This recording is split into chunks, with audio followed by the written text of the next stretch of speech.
You think the argument ended because she started crying, but the real reason it ended is because you didn't know what to do next.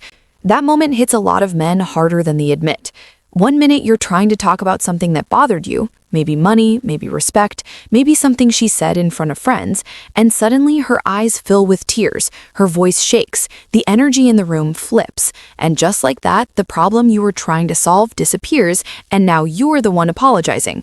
And the worst part is, you leave that moment feeling like something just got turned around on you, but you can't explain how.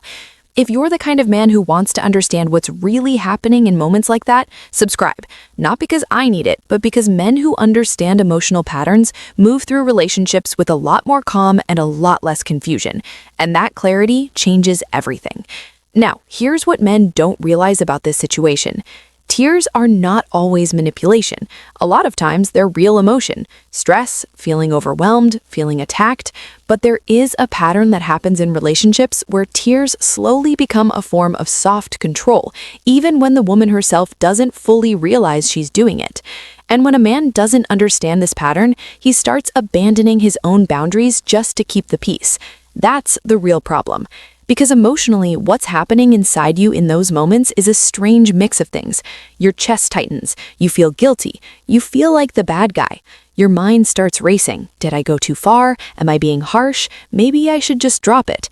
And the conversation you needed to have disappears. But here's the twist most men miss. The moment tears stop a conversation once, the brain learns something, for both of you. Her brain learns that crying changes the direction of the moment. Your brain learns that pushing the issue leads to emotional chaos. And slowly, without anyone planning it, tears become the exit door for difficult conversations. Wait, this is where men lose their authority in the relationship without realizing it. Let's say you're at a small birthday dinner with her friends. Everyone's laughing, talking, drinking a little. And she makes a joke about you, something personal, maybe about money, maybe about something private you told her. People laugh. You smile it off in the moment because you don't want to ruin the vibe. But later, when you get back to your apartment, you calmly say, "Hey, I didn't like that joke earlier. That felt disrespectful." And suddenly, she gets emotional. Her voice cracks. "I was just joking. Why are you attacking me?" Then tears. Now your brain shifts into rescue mode. You stop talking about the disrespect. Now you're trying to comfort her. And that one mistake is what quietly trains the pattern, because the original issue never gets solved. But here's what men don't realize. A lot of women are deeply sensitive to emotional pressure. When they feel criticized, their nervous system reacts fast. Tears come quickly. It's not always strategic. It's often emotional overload. But the relationship pattern that grows from it can still become control. And that's where men need emotional leadership. Because the biggest mistake men make in this moment is thinking they must choose between two things. Either stand their ground and feel like a cruel man, or comfort her and abandon the issue. But that's a false choice. A strong man learns to do both, and most men were never taught that. Now let's talk about the first way tears quietly become control: the argument reset. You're sitting on the couch, having a serious conversation, maybe about effort in the relationship, maybe about her canceling plans again. You're finally expressing something honestly. Then the tears start, and instantly the conversation resets to zero. Now the focus becomes her feelings, her hurt, her pain. 2 hours later, you're hugging, but the original problem is still there. And here's the truth drop most men don't want to hear. If every serious conversation ends with emotional collapse, the relationship slowly becomes impossible to fix because nothing ever gets addressed. Now here's the second pattern men miss: guilt reversal. You walk away from the conversation thinking you hurt her, even though you were the one trying to fix something that hurt you. Your mind replays the moment. Maybe I was too harsh. Maybe I should have waited. Maybe I shouldn't bring things up anymore. And this is where a lot of good men start silencing themselves, not because they're weak, but because their empathy gets used against their boundaries. And here's what's happening psychologically. Men often tie their identity to being a protector. When a woman cries, your brain interprets that as she's in pain, fix it. So instead of staying focused on the issue, you start trying to repair the emotion. But here's the part nobody explains to men. If emotional comfort always replaces accountability, the relationship slowly becomes unbalanced. Now let's talk about the third way tears become control: Conversation shut down. Imagine you're talking about something practical. Money, future plans, living together. Something important. The moment the topic becomes uncomfortable, tears appear. Now the message your brain receives is subtle but powerful. Don't go there again. So next time you think about bringing it up, you hesitate. You delay the conversation. Weeks pass. Months pass, and suddenly you're in a relationship where big topics feel impossible to discuss. And here's what men don't realize.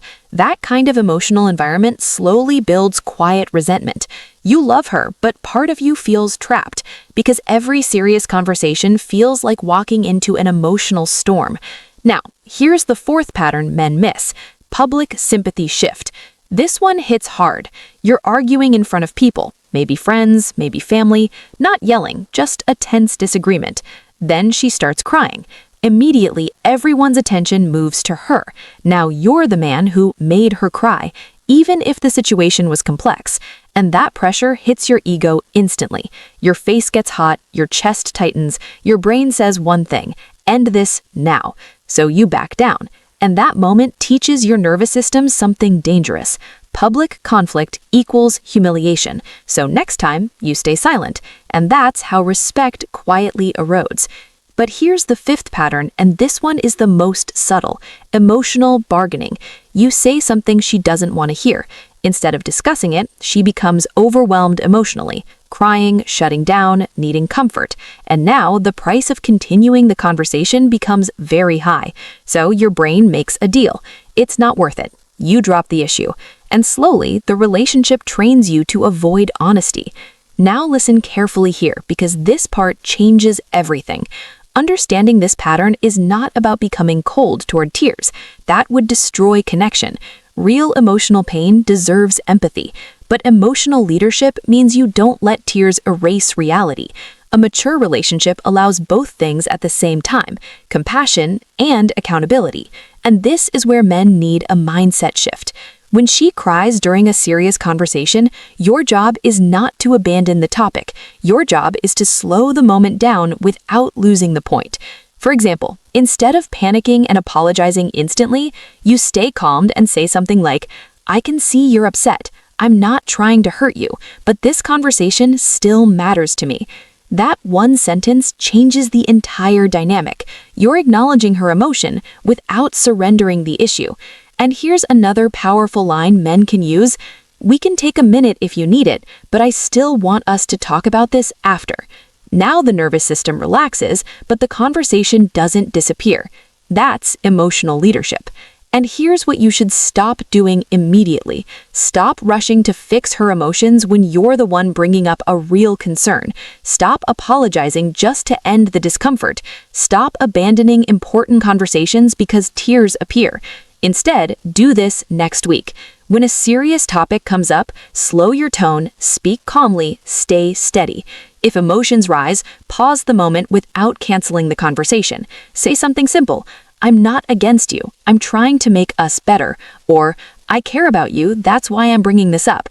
Then, after the emotions settle, return to the issue. Because the identity shift every man needs here is simple. A good man is compassionate, but a strong man is consistent.